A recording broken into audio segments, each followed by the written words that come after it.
किया। प्रभु यीशु ने भजन किया। प्रभु की महिमा प्रभु के घर को भर दिया, भर दिया। प्रभु की महिमा प्रभु के घर को भर दिया, भर दिया। अनुग्रह परिपूर्ण होकर हमारे बीच में डेरा किया। अनुग्रह परिपूर्ण होकर हमारे बीच में डेरा किया। जैसे पिता के जैसे पिता के एकलौते की हमने देखे उसकी महिमा, हमने देखे उसकी महिमा। प्रभु की महिमा प्रभु के घर को भर दिया, भर दिया। प्रभु की महिमा प्रभु के घर को भर दिया, भर दिया। इसलिए प्रभु ये घर बनाता बहुमूल्य जीव के द्वारा। इसलिए प्रभु ये घर बनाता बहुमूल्य जीव के पत्रों के द्वारा। उसका ही नमूना और संकल्प से, उसका ही नमूना और संकल्प से, ताकि भरे उसमें उसकी महिमा, ताकि भरे उसमें उसकी महिमा। प्रभु की महिमा प्रभु के घर को भर दिया, भर दिया। प्रभु की महिमा प्रभु के घर को भर दिया, भर दिया। शांति का राजा घर बनाता मनुष्य उसमें ना हो। शांति का राजा घर बनाता मनुष्य उसमें ना हो। मूल्य के द्वारा सामो करेगा, मूल्य के द्वारा सामो करेगा।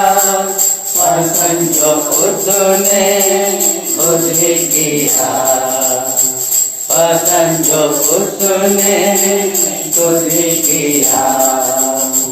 प्रभु की महिमा प्रभु के घर को भर दिया, भर दिया। प्रभु की महिमा प्रभु के घर को भर दिया, भर दिया। पूरी आज़ादी में घर को बनाता आदमी ऊंचाई पर मेरो डाली। पूरी आज़ादी में घर को बनाया आदमी ऊंचाई पर मेरो डाली। उधर सकेगा जीवन देखे, उधर सर किया बड़ा प्रभु ने सब कुछ किया, बड़ा प्रभु ने सब कुछ किया। प्रभु की महिमा प्रभु के घर को भर दिया, वो भर दिया। प्रभु की महिमा प्रभु के घर को भर दिया, वो भर दिया।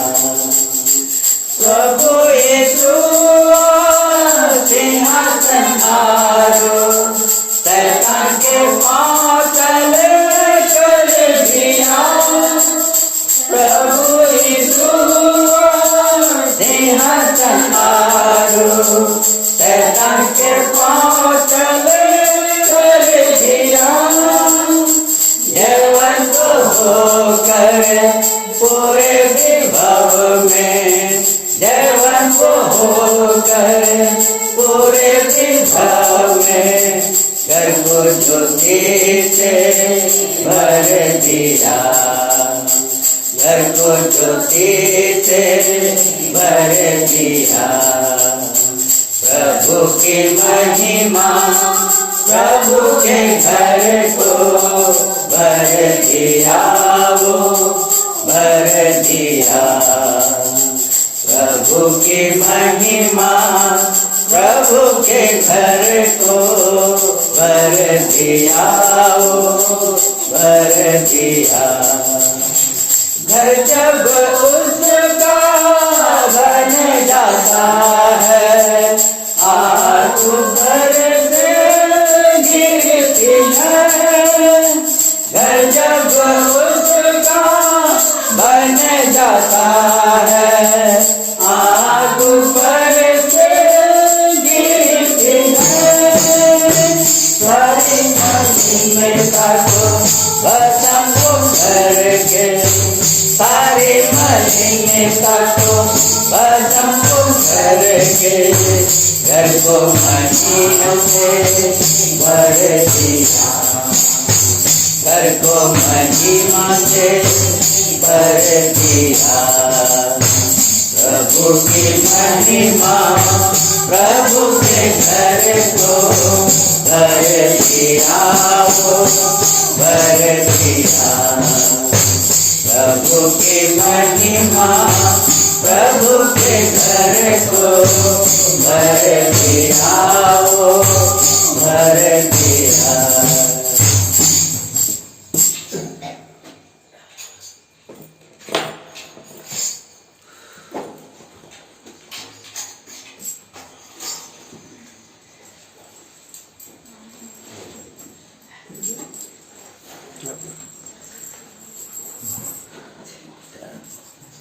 सबको जय मसीह की। प्रभु का हम धन्यवाद देते हैं विशेष करके आज का दिन के लिए। प्रभु के योजना में था कि हम सभी भाई बहन, चाहे हम झारसुगुड़ा से हैं या राउरकेला से या राजगांगपुर से, और लोकल के भाई बहनों के लिए विशेष रीति से हमारा के भाई जनरुस टप्पो, और ये घर बनाने के लिए उन्होंने प्रभु उनको बोझ दिया। और ये जो घर अब तक बना है तो महिमा से अभी तक तो भरा नहीं। हम लोग गीत तो गाए, हम लोग अभी तक थोड़ा सा बाकी है। फिर भी ऐसे समय सब परिस्थिति है कि हम यहाँ लाइन नहीं है, फिर भी प्रभु अपने समय पर लाइट भी देगा, महिमा भी आएगी और हम रह सके ऐसे समय में और घर में प्रवेश करें। बोल करके ये जो दिन ठहराया गया कि संतों का पांव पड़े, प्रार्थना करें और प्रार्थना करके इस घर में वो रह सके। तो इसीलिए हम भाई बहन लोगों को निमंत्रण दिए और हम आ सके। प्रभु का हम धन्यवाद देते हैं। 2 बार तो हम रुकावट हो गया, 2 बार बीच में रुकावट हो गया। 3 तारीख को था रुकावट हो गया, 8 तारीख को, और अभी लॉकडाउन के कारण सैटरडे संडे, इसलिए हमने जो है कि प्रभु का इच्छा था 10 तारीख को हम यहाँ जमा हों थोड़े से लोग। सो प्रभु का हम धन्यवाद देते हैं।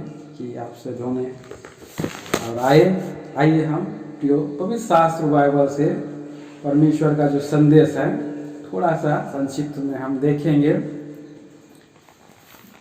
इब्रानियों की पत्री 3 अध्याय।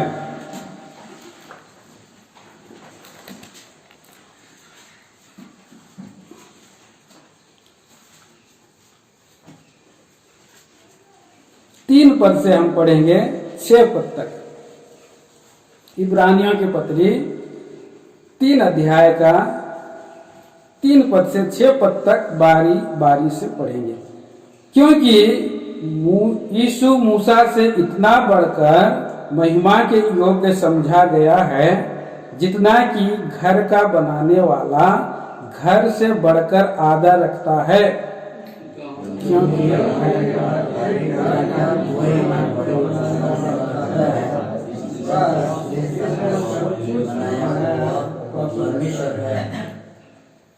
मूसा तो परमेश्वर के सारे घर में सेवक के समान विश्वास योग्य रहा कि जिन बातों का वर्णन होने वाला था उनकी गवाही दे।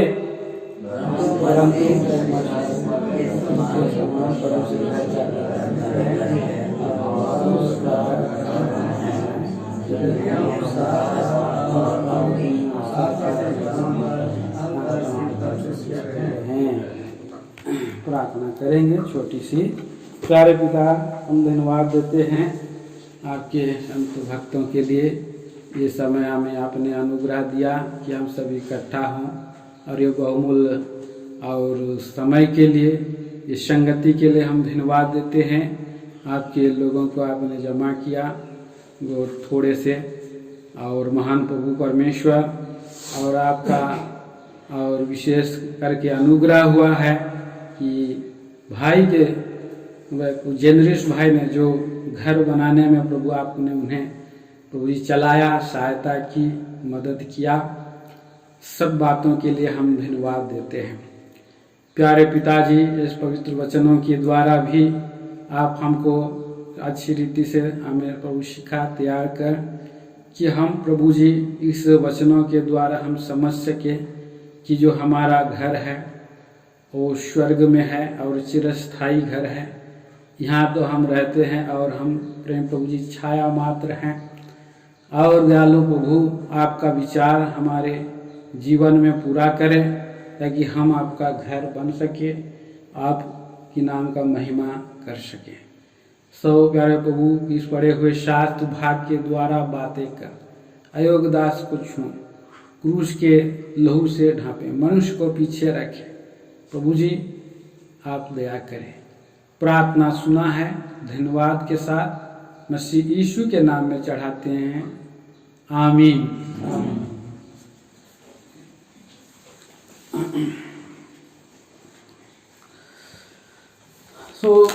भाई बहनों, यहाँ पर हमने पढ़ा था कि क्योंकि 4 पद में, क्योंकि हर एक घर का कोई ना कोई बनाने वाला होता है, पर जिसने सब कुछ बनाया वह परमेश्वर है। इस परमेश्वर को, स्वर्गीय परमेश्वर को हमें जो कुछ भी बनाते समय उसको स्मरण करना इसलिए जरूरी है क्योंकि वो सब कुछ बनाया है। हर घर का कोई ना कोई बनाने वाला होता है, और कोई ना कोई बनाने वाला होता है। कोई छोटा घर बनाता है, कोई लंबा घर बनाता है, कोई बड़ा छत वाला बनाता है, कोई खपरेल बनाता है, कोई झोपड़ बनाता है। तो इस संसार में जो कुछ भी वो बनाता है, वो इस संसार में जो बनाता है वो थोड़ा समय के लिए है, और उस संसार में जो बनाने वाला है थोड़ा समय विश्राम के लिए और वो बनाता है, और उसमें भी वो परमेश्वर का अनुग्रह से ही बना सकता है। अगर वो खुद से बनाता है और अपने तैयारी में वो बनाता है तो वहां पर भी उसको जो है शांति नहीं मिल सकती है। पढ़ेंगे, आइए हम और पढ़ते हैं भजन संहिता 127 अध्याय पहला पद। भजन संहिता की किताब हम पढ़ते हैं 127 अध्याय पहला पद। यदि घर को यहोवा न बनाए, यदि घर को यहोवा ना बनाए तो उसके बनाने वालों का परिश्रम व्यर्थ होगा। हाँ, तो मतलब यदि घर को यहोवा ना बनाए, यदि घर को ना बनाए मतलब यहोवा के बिना बनाए भी घर बनता है। यदि यहोवा ना बनाए, बोला कि यहोवा का बनाए बिना भी घर बन सकता है। मतलब उस घर को बनाने में परमेश्वर का और बिना सहायता से मनुष्य अपना बल से भी बनाने में क्या नहीं बना सकता है, क्योंकि बना रहा है, दुनिया वाले लोग बना रहा है। अभी कोई हम देखते हैं कि वर्ल्ड में कितना कितना बिल्डिंग, कितना कितना घर बन रहा है। कोई बड़ा बुर्ज खलीफा बना दिया, हाँ? और क्या क्या लोग जो है कि दुनिया में बनाए जा रहे हैं लोग। तो यदि घर का बनाने वाला परमेश्वर नहीं बनाएगा तो बनाने वाले का परिश्रम व्यर्थ होगा। बहुत लोग घर तो बना रहे हैं, कोई सोना से मड़वाता है, कोई चांदी से मड़वाता है, अनेक प्रकार से कोई और इस संसार के कुछ भी पदार्थों से लगवाते हैं। पर जो कुछ भी वो लोग बनाते हैं, पर ये वचन हमें ध्यान रखना है। भजन संहिता 127 अध्याय 1 पद में, यदि घर को यहोवा ना बनाए तो उसका बनाने वाले का परिश्रम व्यर्थ होगा।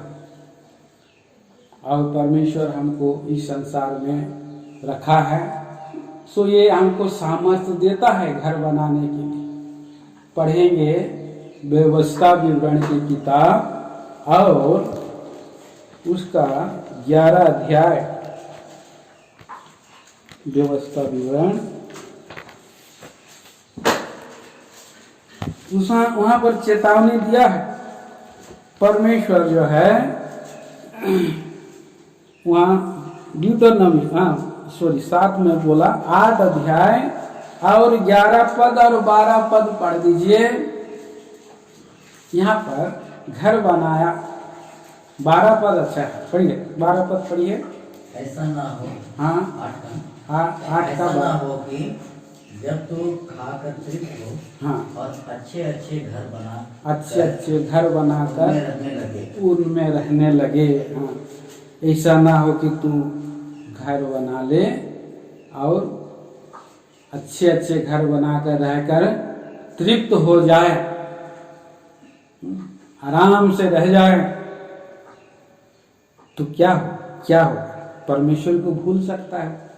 परमेश्वर को भूलने का चेतावनी है उस व्यवस्था विवरण के 8 अध्याय में।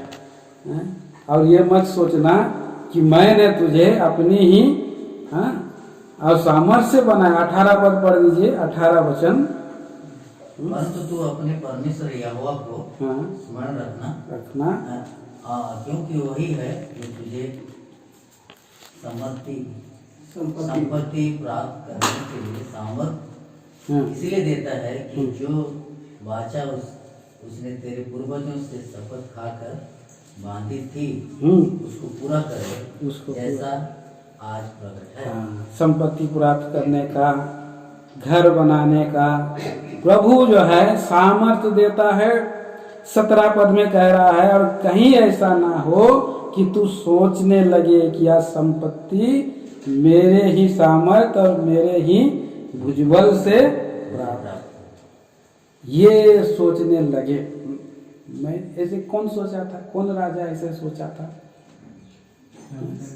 नबूकदनेस्सर राजा ने ऐसा सोचा था।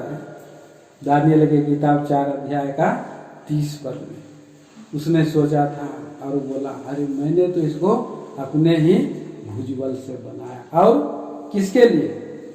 अपनी ही प्रताप और अपनी ही बड़ाई के लिए।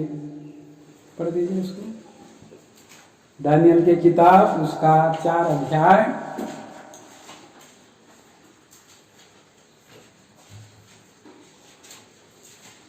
30 पद।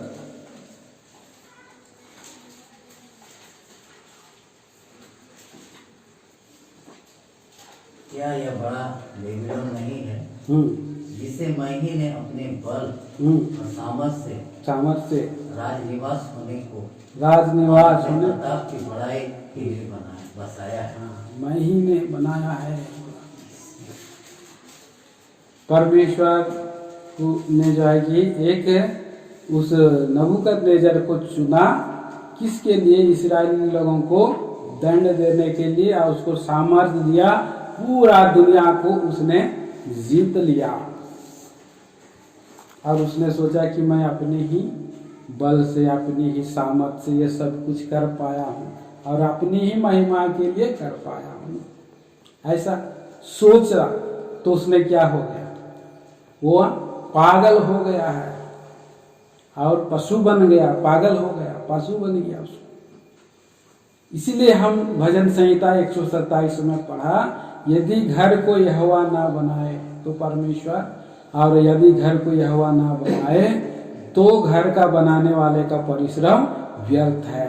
और इसीलिए हमने पढ़ा इब्रानियों की पत्री उसका 3 अध्याय का 4 पद में, कि अगर कोई ऐसा सोचता है तो क्या सोचे, हर घर को कोई ना कोई बनाने वाला होता है, परंतु जिसने सब कुछ बनाया वो परमेश्वर ही है। हम तो क्या बनाते इस संसार में, कितना बना सकते हैं, लेकिन हमारा परमेश्वर ने कितना बड़ा बनाया दुनिया। अब सोचिए हमारा घर का और दुनिया के कोई लोग भी अगर मैं इतना सुंदर ये बना, जैसे नबूकदनेस्सर राजा बोल रहा है, लेकिन अब परमेश्वर ने जो घर बनाया, दुनिया बनाया, आकाश में हमारे लिए रोशनी के लिए सूरज रख दिया, दिन के लिए, रात के लिए उसने जो है चांद रख दिया, और कभी कभी आप प्रभु अंधेरा कर देता है तो कभी लाइट लगा देता है। हम लोग घर में हम लोग ऐसा सजा नहीं सकते।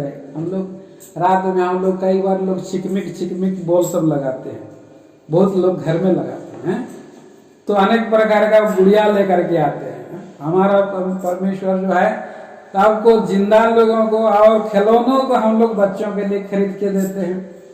तो हमारे लिए तो जिंदा हाथी है, दुनिया का जो जितना जानवर है, ये सब को जो है क्या परमेश्वर ने बनाया है, सब कुछ को इसलिए परमेश्वर का महिमा, परमेश्वर का गौरव को हम देखते हैं पृथ्वी पर, जो मनुष्यों को दिया है रहने के लिए। और जिसका पास घर नहीं भी है तो उसको खुश रहना चाहिए। किसी ने व्हाट्सएप में कोई ग्रुप में भेजा था, एक गरीब व्यक्ति के लिए जो है कि वो नदी में नहा रहा है, लेकिन एक बहुत बड़ा धनी व्यक्ति है, उसके लिए जो है एक नहाने के लिए एक छोटा सा ये बना दिया है, स्विमिंग पूल बना दिया। तो ये अच्छा है कि वो अच्छा है, लोग जो है उसमें कंपेयर किया था, बहुत सा कुछ में उसने कंपेयर किया। तो हमारा परमेश्वर सबको फ्री, गरीब लोगों को और दुनिया के लोगों के लिए ये सब जो है बना के दिया है। कितना सुंदर बात है, कितना सुंदर बात है कि हमारा प्रभु ने ये सब कुछ किया है, और जिसने सब कुछ बनाया है वो परमेश्वर है। इसीलिए हमारा परमेश्वर और महान है। परंतु हम यहाँ जो प्रभु के लोग हैं, तो हम यहाँ क्या हैं? दूसरे विचार में हम लोग इस संसार में, हमारे लिए प्रभु ने बोला कि तुम्हारे पास खाने के लिए हो और कपड़ों के लिए हो, उसी में संतुष्ट करना। कितना में है? 2 तिमोथियों की पत्री मेरे ख्याल से, या 1 तिमोथी 6 अध्याय।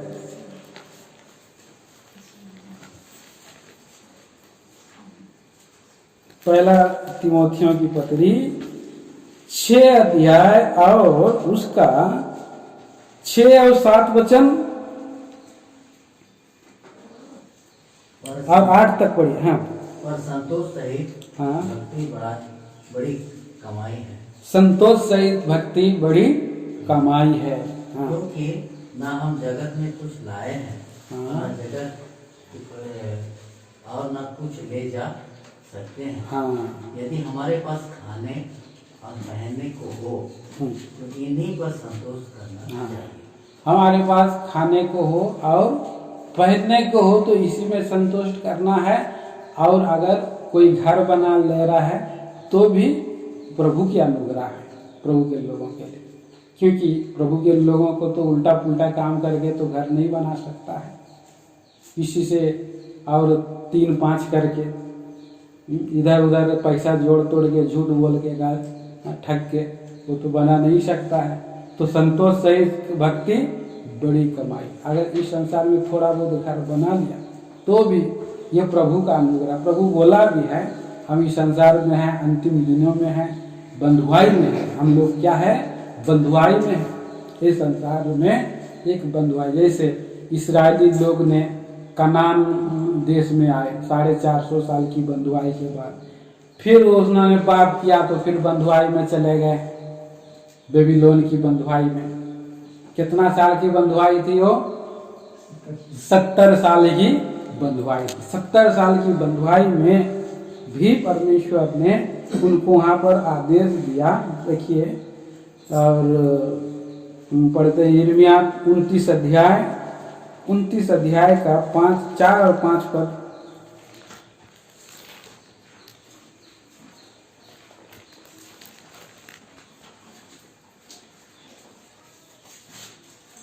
उसमें लिखा था, इतने लोगों को मैंने यरूशलेम से बंदी करके बेबीलोन में पहुंचा दिया है। उन सबों से इस्राएल का परमेश्वर सेनाओं का यहोवा यूं कहता है, घर बनाकर उनमें बस जाओ, घर बनाकर उसमें बस जाओ, बारियां लगाकर उनके फल खाओ। हाँ, तो यहाँ पर ये आदेश मिला। बेबीलोन में है ये लोग, तो वहाँ पर जमीन अगर मिल रहा है, उनको पास पैसा है, तो उन्हें घर बना वहाँ रह लो और डाक की बारियां भी लगाओ। पर घर बना करके क्या करें? घर फिर भी तो लोग बंधुआई में है, फिर भी तो उनको डर है, अशांति है, शत्रु शैतान का और गढ़ वहाँ पर है। बेबीलोन में दानियल, शद्रक, मेशक ये लोग परीक्षा में जय पाए हैं। सभी विश्वासी लोग तो जय नहीं पाए, बहुत लोग हार गए, बहुत लोग झुक गए, दंडवत कर दिए बहुत लोग। लेकिन शद्रक, मेशक और अबेदनगो और ये जो दोनों, ये तीनों दंडवत नहीं किए। वहाँ पर डर है, इस संसार में डर है हम लोग। तो हमारा प्रभु हमारी शुद्धि लेता है और हमारा मन, भावना और इच्छा होना चाहिए। और वो इच्छा क्या है? ये हमारा घर नहीं है, हमारा घर स्वर्ग में, अस्थाई नगर स्वर्ग में है। ये तो एक बेबीलोन है, बंधुआई का देश है। यहाँ हम लोग घर बना तो लिया है, लेकिन हमारा नजर, हमारा मन कहाँ होना चाहिए? स्वर्ग पर, अस्थाई नगर। यहाँ 10 पद भी पढ़ दीजिए, यिर्मयाह की किताब उसका 29 अध्याय का 10 पद। यहोवा यूं कहता है, बेबीलोन के 70 वर्ष पूरे होने पर मैं तुम्हारी शुद्धि लूंगा, मैं तुम्हारी शुद्धि लूंगा और अपना वह मन भावना वचन की मैं तुम्हें किस स्थान में लौटा ले आऊंगा पूरा करूंगा। हाँ? अपना या मन भावना वचन, मन को भाने वाला आज दुनिया में आप देखेंगे तो कोई नहीं है, पर मन को भाने वाला वचन अभी हमको इन वर्तमान दिनों में एक ही लग रहा है। प्रभु यीशु मसीह ने क्या कहा था जा करके, मैं जा रहा हूँ, मेरे पिता के घर में रहने के बहुत सारे स्थान हैं, अब मैं जाऊँगा, जा करके तुम्हारे लिए जगह तैयार करूँगा और मैं आऊँगा, तुम्हें ले जाऊँगा, जहाँ मैं रहूँगा वहाँ तुम भी रहो। वो पैलेस है, महल है। तो उस जगह के लिए हमारा मन भावना होना चाहिए। इस्राएली लोगों का मन भावना क्या था? बेबीलोन में थे, घर भी बनाए थे, फिर भी उनका मन भावना क्या था? इस्राएल देश, कनान देश में उनको जाने का बहुत इच्छा था। और बहुत लोग कुसरू राजा के समय में वापस गए और उन्होंने वेदी बनाई। वेदी बनाई तो क्या किया उन्होंने?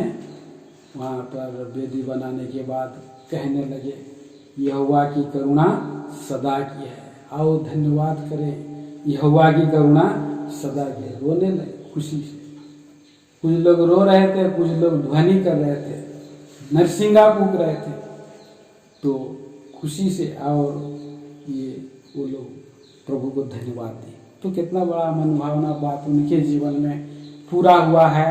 प्रिय भाई बहनों, हमारे जीवन में भी मनभावना बात परमेश्वर पूरा करे।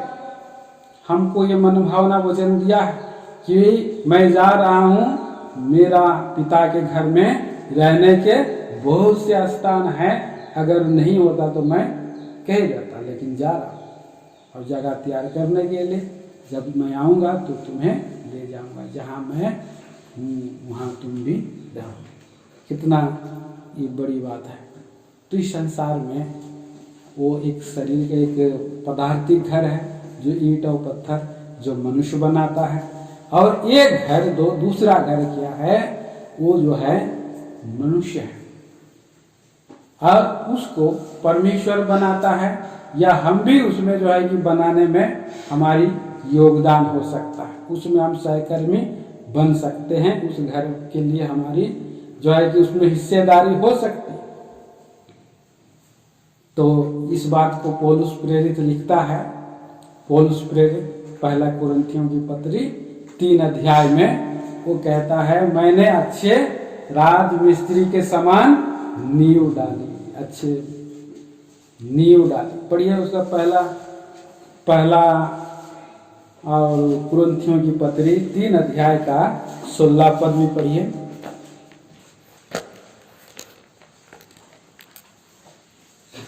क्या तुम नहीं जानते कि तुम परमेश्वर के मंदिर हो, हाँ, और परमेश्वर का आत्मा तुम में वास करता है। हाँ, ये है एक घर, ये है एक दूसरा घर, आत्मिक घर। जब आत्मा वास करता है तो वो घर घर नहीं रहता है, वो घर क्या बन जाता है, मंदिर बन जाता है। ये घर मनुष्य का, ये शरीर भी जो है एक घर है। पहला घर ईंट पत्थर का है, लेकिन दूसरा घर ये आंस हड्डी और चमड़ा का ये जो है घर है।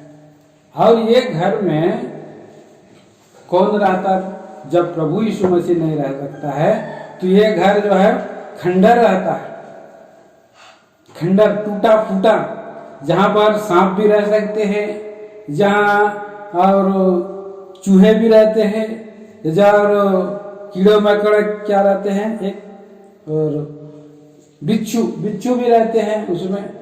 तो बहुत प्रकार के वो जानवर जंतु रहते हैं, सियार भी रहते हैं। तो ये सब मनुष्य का हालत है। उसमें 7 प्रकार का, एक घर में 7 एक दुष्ट आत्मा था, और बाद में उस घर को साफ सफाई करके रहा, कोई लोग आया रहा, तो बाद में वो व्यक्ति घूमते हुए आया, दुष्ट आत्मा घूम घूम करके आया और देखा कि घर तो अच्छा साफ है, साफ झाड़ा वोड़ा किया हुआ है। तो दूसरा उसने क्या किया, अपने से और भी अधिक 7 दुष्ट आत्माओं को लेकर के आकर के वहां क्या किया है। तो लेकिन हमारा प्रभु हमको एक बार जब लहू से धो करके शुद्ध कर देता है, तो हम परमेश्वर की आत्मा के अनुसार चलाए चलते हैं, तो हमारा घर, हमारा शरीर क्या बन जाता है, परमेश्वर का मंदिर बन जाता है। तुम परमेश्वर का मंदिर हो और परमेश्वर का आत्मा तुम में वास करता है, तुम उसमें निवास, तुम ऐसे जो है कि क्या करना है, पवित्र रखना है। पहला कुरिन्थियों की पत्री, आइए हम पढ़ते हैं उस पद को भी। दूसरा कुरिन्थियों की पत्री और उसका 6 अध्याय,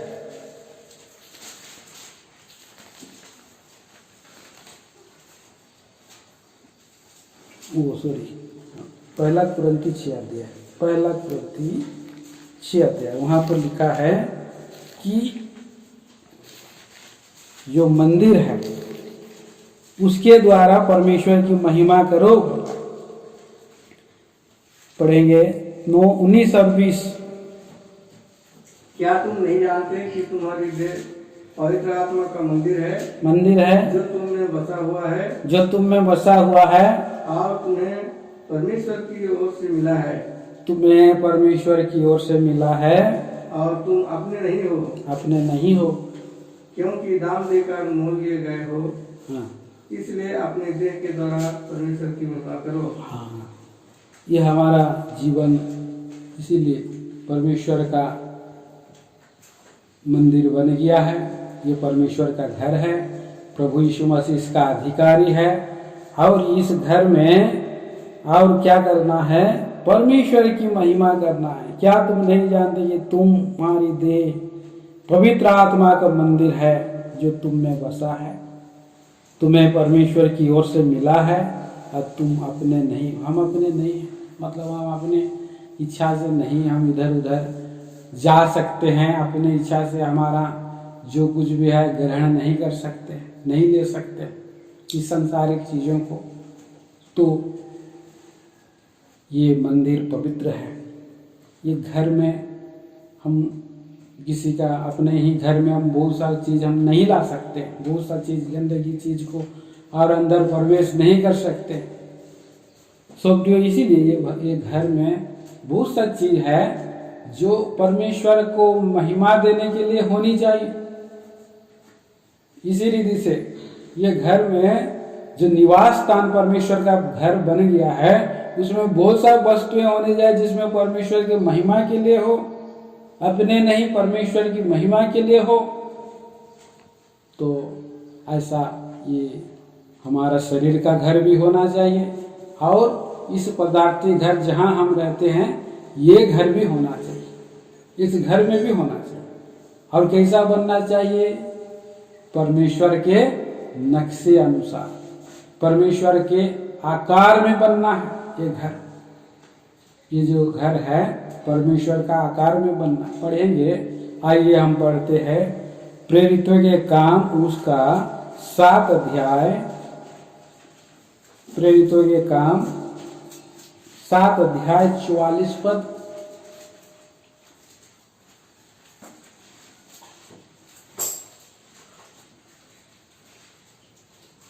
साक्षी का तंबू हाँ, जंगल में हमारे बाप दादों के बीच में था।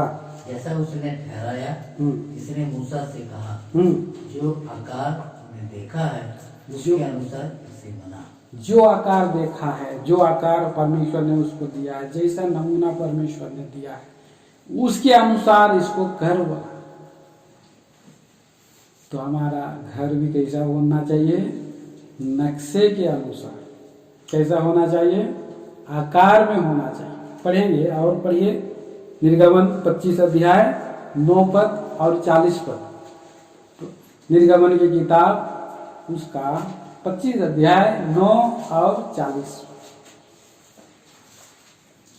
इसमें परमेश्वर का महिमा वास करती है। ये जीवन आप यहाँ मैंने तुझे दिखाया है अर्थात निवास स्थान और उसके साथ समान का नमूना, उसी के अनुसार तुम लोग उसे बनाना।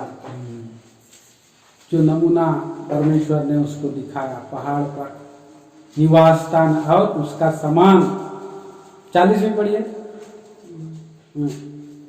और सावधान रहकर इन सब वस्तुओं को उस नमूने के समान बनवाना जो तुझे इस पवित्र पर्वत पर दिखाया गया है। तो पवित्र पर्वत में जो उसको नक्शा दिया परमेश्वर ने, नमूना दिया परमेश्वर ने और निवास स्थान बनाने के लिए, उसमें परमेश्वर की महिमा तभी आती है जब नक्शे के अनुसार ये घर बनता है। जैसा परमेश्वर ने बोला मूसा को, उस निवास स्थान का पुराना नियम में मिलाव वाला तंबू और वो तंबू का नमूना के अनुसार बनाया, सामान भी वैसे ही लगाया। उसमें उसने जो मिलाव वाला तंबू का आचा का संदूक बनाया वहाँ, और क्या बनाया? दीवट बनाया, उसमें वेदी बनाई उसमें। तो हमारे घर में भी वैसा कुछ है। परमेश्वर जब हमको बोझ देता है, बनाता है, तो हम क्या, कई बार हम लोग बनाते हैं तो बेडरूम बनाते हैं, कई बार हम हॉल भी बनाए, 2 बेडरूम है, हॉल है, जहाँ पर एक स्टडी रूम भी होता है, वहाँ उसमें हम बैठ सकते हैं, संगति कर सकते हैं, लोगों को हम बैठा सकते हैं। वो एक डाइनिंग रूम भी बनता है। और हम देखते हैं वहाँ अगर सब कुछ बन गया, अगर किचन रूम नहीं बना, तो घर में अगर किचन रूम नहीं रहेगा तो फिर दिक्कत है। वो वेदी है किचन रूम, वहाँ पर निरंतर आग जलती रहे, बोला प्रभु ने पुराना नियम में। हाँ, निरंतर आग जलती रहे, कभी बंद ना हो। अगर घर में किचन रूम नहीं रहेगा और लोग, भाई हम लोग खाली रहेंगे और होटल में जाकर खाएंगे, खा नहीं सकेंगे, कितना दिन खाएंगे। तो परमेश्वर ने जो है कि यहाँ पर वेदी भी बनाया। वेदी यहाँ यह हमारा खाने के लिए शारीरिक वेदी है, पर इस आत्मिक वेदी क्या है? आत्मिक वेदी हमें सुबह डेली डिवोशन लेना है, सुबह पढ़ना है घर में। सुबह हमें जो है कि जैसे उठना है, आराधना धन्यवाद चढ़ाना है, व्यक्तिगत में उसका फुल पोर्शन लेना है, और उसके बाद परिवार में हमको लेना है। परिवार की एक वेदी होती है, परिवार में हम लोग बैठे। कई बार हम लोग सोचते हैं कि भाई 21 को परिवार के साथ हम लोग वचन पढ़ लेंगे, हम लोग निकल जाएंगे काम करके, फिर आते हैं। तो हमारे लिए मांडलिक वेदी भी होती है, मंडली में भी हमें संगति करना है, ये भी एक वेदी है। तो लगातार जो है वेदी में हमारे लिए आग जो है कि जलती है। प्रभु के लोगों को समय समय पर जो है क्या करते, पुराना नियम में साल में 3 बार वो लोग परमेश्वर का भवन जाते थे, बलिदान चढ़ाने के लिए, भेंट चढ़ाने के लिए। और बीच बीच में ऐसे ही हमारे लिए भी प्रभु कुछ अवसर देता है। कोई कटनी का त्योहार में वो लोग करते थे, प्रभु का घर में वेदी के पास जाते थे, और बटोरन का पर्व में भी जाते थे। अनेक पर्व से इस रीति से वो लोग परमेश्वर की महिमा वो लोग कर रहे थे। और वेदी है इसीलिए रखा गया, परमेश्वर और वेदी रखी है। ये बलिदान की वेदी है। और वो अब्राहम भी था, वेदी रखता था। और ये लोग जब रिटर्न आए परमेश्वर का भवन के लिए बनाने के लिए, जब बंधुआई से रिटर्न आ गए ये इजराइल लोग, तो उन्होंने पहले वेदी बनाई। तो हमारे जीवन में ये जो है जरूरी है, वाचा का संदूक जरूरी है, प्रभु का घर हमारा आत्मिक जीवन में जरूरी है। तो ये सारी वस्तुएं जो है जरूरी है। आपका घर में भी भूसा बातें जरूरी है। प्रभु का वचन के लिए जब हम कई बार हम संसारी के रीति से हम इस घर में हम अगर आते हैं, तो हम घर को खाली ऐसे खुला छोड़ देंगे, केवल ये भी नहीं रहेगा तो अच्छा नहीं लगेगा। तो इसके लिए आप पलंग भी लगाएंगे, यहाँ पर बैठने के लिए चेयर भी डालेंगे, तो बहुत सारा कुछ आवश्यकता है। तो घर परमेश्वर बनाने में और उसकी सारी वस्तुओं को अंदर लेने के लिए प्रभु जो है अनुग्रह देगा, सहायता करेगा। उस नक्शे और नमूने के अनुसार प्रभु जो है बनाते जा रहा है, बनाता जाता है, जो परमेश्वर का निवास स्थान है। हाँ, दूसरा राजा, पहला राजा की किताब में हम पढ़ते हैं 6 अध्याय और 7 पद में भी पढ़िए। पहला राजा की किताब 6 अध्याय का 7 पद।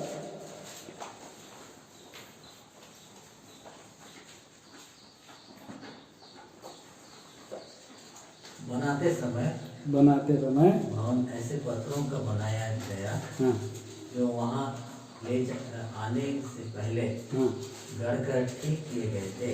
हाँ, गढ़ के ठीक किए गए थे। और भवन के बनते समय वसूली या और किसी प्रकार के लोहे के औजार का सब कभी सुनाई नहीं पड़ा। यहाँ भी हम इस विषय में देखते हैं, सुलेमान अभी परमेश्वर का मंदिर को बना रहा है। तो जब सुलेमान परमेश्वर का मंदिर बना रहे हैं, तो ये एक नक्शा परमेश्वर ने उसको पहले से दिया दाऊद के द्वारा, कैसे लगेगा, कितना नाप का पत्थर लगेगा, कितनी लकड़ी लगेगी, कितना सारा सोना लगेगा, कितना चांदी लगेगी, ये सब जो है पहले से था। तो हम लोग भी कई बार ये हमारा नक्शा के अनुसार हम नहीं बनाने से इधर उधर रुकावट हो सकता है। तो नक्शा के अनुसार बनाने से नए प्रभु यीशु मसीह ने कहा लूका 12 की कितना में, अगर हमारे पास जितना है उसके बाहर हम अगर करते हैं तो हम लज्जित हो सकते हैं। प्रभु यीशु मसीह ने वहां पर कहा एक व्यक्ति लड़ाई करने के लिए आ रहा है, उसके पास 20,000 आदमी लेकर लड़ाई करने आ रहा है, और जिसके पास है उसके पास 10,000 का ही आदमी है, तो लड़ेगा तो कौन जीतेगा? 20,000 वाला जीतेगा। वैसे ही उसने प्रभु ने उदाहरण दिया। तो ऐसा ही घर बनाने से पहले ही कुछ जोड़ लेता है। तो पहली बात है हमको यहाँ पर और हिसाब तो कई बार हमको प्रभु जो है देता है, लेकिन घर बनाने के लिए परमेश्वर भी धीरे धीरे जबकि प्रबंध भी करता है, क्योंकि हमारा परमेश्वर प्रबंधकारी है, उपाय करने वाला जीवित परमेश्वर है। तो इस तरह भी हम देख सकते हैं। सो हमारा प्रभु यहाँ पर क्या कर रहा है, नक्शे के, सुलेमान कैसे घर बना रहा है, नक्शे के अनुसार घर बनाता है। तो प्रभु यीशु मसीह भी हमारे लिए हमारा जो जीवन को है एक नक्शा के अनुसार बना रहा है। ये आत्मिक घर के विषय में बोल रहा हूँ। आत्मिक घर एक नक्शा के अनुसार इसी पृथ्वी पर ही हमको ठीक ठाक कर रहा है, कैसे कलीसिया में ला करके। और जब हम पूरी रीति से ठीक हो जाएंगे, हमारे अंदर में कोई दोष नहीं रहेगा, कोई किसी का ये पत्थर जो है कोई टेढ़ा नहीं, कोई जहाँ फिट करना है वही फिट हो जाता है, उसका नाप के अनुसार है, नक्शे के अनुसार। इसलिए कोई बांसुरी, कोई हथौड़ी की आवाज नहीं आई।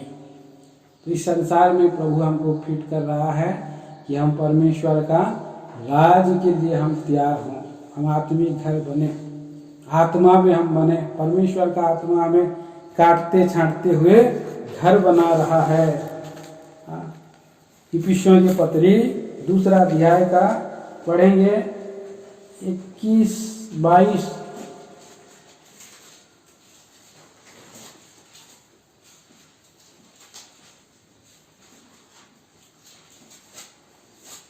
पढ़िए। जिसमें सारी रचना एक साथ मिलकर प्रभु में एक पवित्र मंदिर बनती जाती है, जिसमें तुम भी आत्मा के द्वारा परमेश्वर की निवास स्थान होने के लिए एक साथ बनाए जाते हो। हम बनाए जा रहे हैं, एक साथ बनाए जा रहे हैं। तो इस परमेश्वर का घर बनने के लिए एक साथ हम बनाए जा रहे हैं खुद। तो पवित्र मंदिर बनाए जा रहे हैं। तो अब ये घर बनाने के लिए प्रभु हमें उस स्वर्गीय घर को हमको याद कर रहे, इस घर को बना करके जब तैयार किया गया। तो इस घर को बनाने के लिए बहुत सा वस्तुएं लगी है, और इसमें सीमेंट लगा है, ईंटें लगे हैं, उसमें बालू लगे हैं। पर यहाँ भी दिखाई दे रहा है सीमेंट, यहाँ नहीं दिखाई दे रहा है, यहाँ तो केवल पेंट दिखाई दे रहा है, दीवार दिखाई दे रहा है, अंदर में छुप गया ईटा, और कारा भी अंदर में छुपा है बाहर से। और परमेश्वर को जो है हम उसकी सुंदरता को दिखा सकते हैं हम लोग छुप करके। हम परमेश्वर का भवन है, हम लोग सभी परमेश्वर का घर हम बनते जा रहे हैं, छुपे हुए लोग हैं, और इसके द्वारा से परमेश्वर की महिमा हो रही है। परमेश्वर उसमें शांति के साथ और विश्राम करेगा, हमारे मध्य में वो परमेश्वर विश्राम करता है। तो पुराना नियम में का हमने उदाहरण को देखा, इसीलिए ये निवास स्थान को नक्शे के अनुसार बनाया गया, नमूने के अनुसार बनाया गया। और हम देखते हैं कि सुलेमान राजा का भी जीवन में हम देखते हैं कि उसने जो है कि भवन को नक्शे के अनुसार बनाया, और उसमें परमेश्वर की महिमा प्रकट हुई। और ये कलीसिया भी परमेश्वर का जो और निवास स्थान है, जिसमें आनंद मिलता है, और ये भी आत्मा के अनुसार बनते हुए जा रही है। तो ये परमेश्वर हमारे बीच में तभी वो डेरा कर सकता है जब उसके नक्शे के अनुसार, उसके आत्मा के अनुसार हम बनते जाते हैं, काटे छाटे जाते हैं, तैयार किए जाते हैं, छिपाए जाते हैं, तो हम परमेश्वर का निवास स्थान भी बनते हैं। हम परमेश्वर का घर के, हाँ, हम परमेश्वर के घर हैं और प्रभु यीशु मसीह क्या है? घर का अधिकारी है। तो प्रिय भाई बहनों, ये घर जब भी हम देखते हैं पृथ्वी पर हमें दिया है बनाने का शक्ति, हम बना रहे हैं, तो हम यहाँ पर हैं, हम जो है, और इस घर के द्वारा उस घर को हम स्मरण कर सकते हैं, अनंतकालिक घर को, उस नींव वाले और स्थिर नींव वाले नगर की हम बाढ़ जो सकते हैं, जिसका रचने वाला परमेश्वर है। आखिरी में 1-2 विचार पढ़ेंगे, अब उसके बाद हम लोग प्रार्थना। आइए हम पढ़ते हैं इब्रानियों की पत्री, उसके 11 अध्याय और 10 पद। क्योंकि वह उस स्थिर नींव वाले हाँ, नगर की बाढ़ जोता था, जिसका रचने वाला और बनाने वाला परमेश्वर है। परमेश्वर, प्रभु परमेश्वर रचने वाला, बनाने वाला है। स्थिर ने वाला नगर की और घर की बाट कौन जो रहा है? अब्राहम जो रहा है। कब? वो बहुत साल पहले, प्रभु यीशु मसीह के आने से पहले, हाँ, उसके और 2000 साल पहले की बात है। तब से वो बाट जो रहा है। 2000 साल हो गया, लेकिन उस स्थिर ने वाले नगर की बाट जो रहा, इसलिए वो कहाँ पर है? तंबू पर है। दाऊद भी परमेश्वर का नगर की बाट जो रहा था, और इसीलिए उसने अपना घर बनाने से, अपना घर बनाया तो सोच रहा था बैठ करके, प्रभु मैं तो अपना घर में यहाँ पर अच्छा से रह रहा हूँ, लेकिन मैं आपके लिए घर बनाऊंगा, सोच रहा था उसने। लेकिन परमेश्वर ने उसको बनाने नहीं दिया। कौन बनाया? सुलेमान ने। परमेश्वर ने उसको बनाने की शक्ति। ये सब क्या है? स्थिरने वाले नगर की बाढ़ जोने वाले लोग थे। और हम भी जब इस संसार में हैं, बेबीलोन के जैसे जगह में है, अगर घर भी बनाने का हमें सामर्थ्य मिला है, तो भी हमारा स्थिर नेव कहाँ, स्थिर नगर कहाँ है? स्वर्ग में है। उसकी बाट हमें निरंतर जो है जोते हुए रहना है, और इस घर में रह करके। प्रकाशित वाक्य की किताब 21 अध्याय, आइए उसको हम पढ़ते हैं, हम याद करेंगे उसको। 21 अध्याय और 3 वचन हम पढ़ते हैं, सभी साथ में पढ़ेंगे। 3 वचन और 4 वचन। फिर मैंने सिंहासन में से किसी को ऊंचे शब्द से यह कहते हुए सुना, देख परमेश्वर का डेरा मनुष्यों के बीच में है, वह उनके साथ डेरा करेगा और उसके लोग होंगे, और परमेश्वर आप उनके साथ रहेगा, उनका परमेश्वर होगा। वह उसकी आंखों से सब आंसू पोंछ डालेगा, उसके बाद मृत्यु ना होगी और ना शोक ना पीड़ा रहेगी। पहली बात तो वो हमें सहायता करेंगे, विचारों के द्वारा आशीष करें। हम देखते हैं कि पृथ्वी भर का मटेरियल वाला घर है, और ये घर कोई अपने शक्ति से जैसे भी बनाता है, और प्रभु उसको अनुग्रह देता है बनाने के लिए, तब बनाता है। और संसार में बहुत लोग भी बनाए हैं, सोने चांदी के घर बनाए हैं, लेकिन वो स्थिर नहीं है। और हम देखते हैं कि यहाँ पर प्रभु और कलीसिया मंडली, ये भी परमेश्वर का घर है। और तीसरा हम देखते हैं कि हम भी परमेश्वर का निवास स्थान, हम भी घर हैं, और परमेश्वर हमारे लिए और स्वर्ग में एक जगह तैयार किया है, वो भी उस नगर की हमें बाट जोड़ना है। प्रभु हमें सहायता करे। आइए हम लोग इन विचारों के द्वारा प्रभु हमें आशीष करे, और हमारा प्रिय भाई जो घर बनाने में प्रभु अनुग्रह दिया, तो परमेश्वर के हाथों में हम उनको सौंपेंगे। प्रभु इस घर में आए रहे, और वहाँ जहाँ कहीं भी जिस रूप में वो इस्तेमाल करना चाहते हैं, प्रभु उनको उस रूप में उसी तरह से इस्तेमाल करने में सहायता करे, इसके लिए हम प्रार्थना करेंगे। एक एक भाई और एक एक घर में जा करके हम सभी प्रार्थना करेंगे। तो हमारा भाई पीटर भाई हैं और सुनील भाई हैं और भाई लोग हैं, एक एक घर जा के हम सभी मिलके प्रार्थना करेंगे। ठीक है, उधर जाते हाँ, आइए हम लोग इस वचन के लिए छोटी प्रार्थना करते हैं, फिर हम प्रयास करेंगे। ईश्वर के पिता परमेश्वर, राजाओं का राजा, प्रभुओं का प्रभु जी, हृदय से हम धन्यवाद देते हैं। आपके विचार हमारे लिए बड़े अद्भुत है और मनुष्य के निर्बलता में जो वचनों को दिया गया है उसकी रक्षा करें, उस आशीष के घेरे में बनाए रखे। आने वाले दिनों में हम प्रभु के राज्य के घर, वो स्थिरने वाले नगर की और घर की हम बाट जोड़ सके। प्यारे प्रभु जी, आप हमारी सहायता करें। इस समय जो भाई ने जो रूम और जो घर बनाने में प्रभु आपने उनको अनुग्रह दिया है, जगहों में जाकर प्रार्थना करके आपके राज्य के लिए हम तैयार हों। स्वर्गीय पिता परमेश्वर, सहायता कर दीजिए। प्रार्थना करके आपके हाथों में हम सौंप सके, एक एक बातों में आपके नाम की महिमा हो। इस प्रार्थना को मसीह यीशु के नाम में मांगते हैं, सुनिए।